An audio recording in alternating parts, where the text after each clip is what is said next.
कल का साइंस आज का सुपरस्टिशन हो सकता है और ये किसी के लिए जानलेवा भी हो सकता है, जैसा कि हुआ यूएसए के पहले प्रेसिडेंट जॉर्ज वॉशिंगटन के साथ।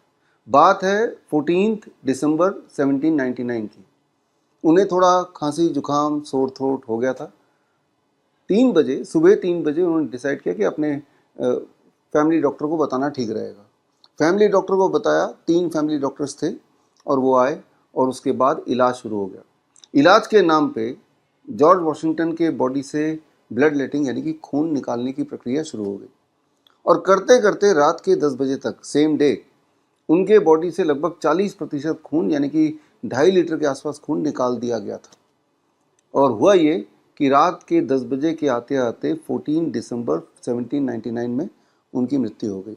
और उसके बाद उन्हीं तीनों डॉक्टरों ने एक प्रेस रिलीज जारी किया। बहुत ही दुख के साथ उन्होंने लिखा कि हमने जॉर्ज वॉशिंगटन को खांसी हो गई थी, सोर थ्रोट हो गई थी, हमने बहुत मेहनत की, बहुत इलाज करने की कोशिश की और इलाज करते हुए एज ए स्टैंडर्ड प्रोटोकॉल हमने उनके बॉडी से ब्लड लेटिंग किया। उसके बाद भी उनकी हालत सुधरी नहीं तो ब्लड लेटिंग और ज़्यादा किया, करते करते 2.5 लीटर के आसपास खून तक निकाल दिया। उसके बाद भी जॉर्ज वॉशिंगटन को हम बचा नहीं पाए।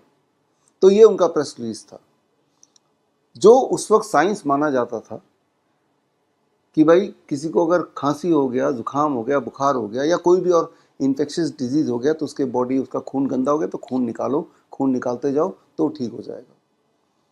वो उस वक्त का साइंस था। लेकिन आज आपको पता है कि एक सुपरस्टिशन है। आज आपको ये भी अंदाज़ा है कि उनकी जो मृत्यु है वो किसी खांसी जुकाम से नहीं हुआ था। एक्चुअली वो ब्लड लेटिंग यानी कि 40% ब्लड अगर कुछ ही घंटे में किसी के बॉडी से निकालेंगे तो उसकी मृत्यु हो भी सकती है।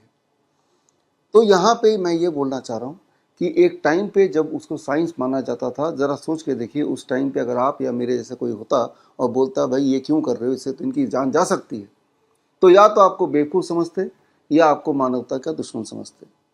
लेकिन उस वक्त भी वो साइंस था नहीं, लेकिन साइंस के नाम पे उसको किया जा रहा था। उस वक्त भी कोई ऐसा एविडेंस नहीं था जिससे साबित हो सके कि खांसी जुकाम बुखार या इस तरह के इन्फेक्शियस इलनेस में या फॉर दैट मैटर किसी भी इलनेस में खून के बॉडी से निकालने से इंसान की कोई भलाई हो सकती है। लेकिन फिर भी उसका प्रचार कुछ इस प्रकार था, उसकी प्रैक्टिस कुछ इस प्रकार थी कि उसको मान्यता मिली हुई थी कि कभी भी कोई ज़्यादा बीमार पड़ जाए या किसी को इन्फेक्शियस डिजीज़ हो या उसका अंदेशा भी हो तो बस एक ही इलाज करो कि बॉडी से खून निकालते जाओ। तो उस वक्त का वो स्टैंडर्ड प्रोटोकॉल था। ये ज़रूरी नहीं कि जो स्टैंडर्ड प्रोटोकॉल है वो एविडेंस बेस्ड भी हो या फिर वो साइंस भी हो।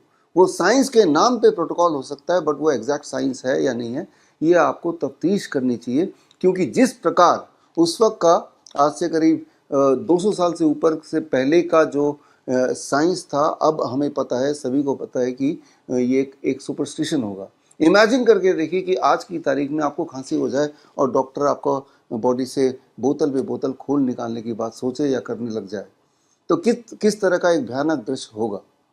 तो यहाँ ये समझने की बात है, अगर आप ये सोचते हैं कि आज जो साइंस है वो एग्जैक्ट साइंस है, वो एविडेंस बेस्ड है ही, तो भी एक गलतफहमी है। आप सिर्फ इसलिए समझते हैं कि आज जो भी स्टैंडर्ड प्रोटोकॉल हॉस्पिटल्स में चल रहे हैं या मेन स्ट्रीम में चल रहे हैं वो ज़रूर एविडेंस बेस्ड होगा।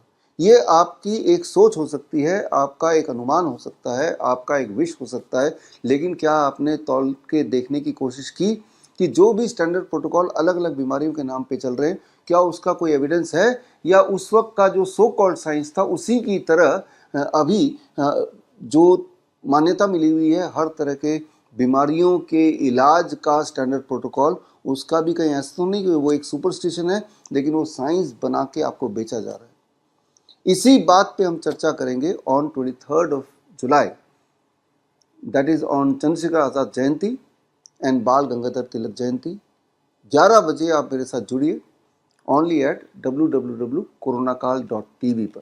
बड़ी से बड़ी बीमारी का आसान से आसान इलाज घर बैठे ही हो सकता है। अधिक जानकारी के लिए कांटेक्ट करें nearest doctor BRC clinic @home।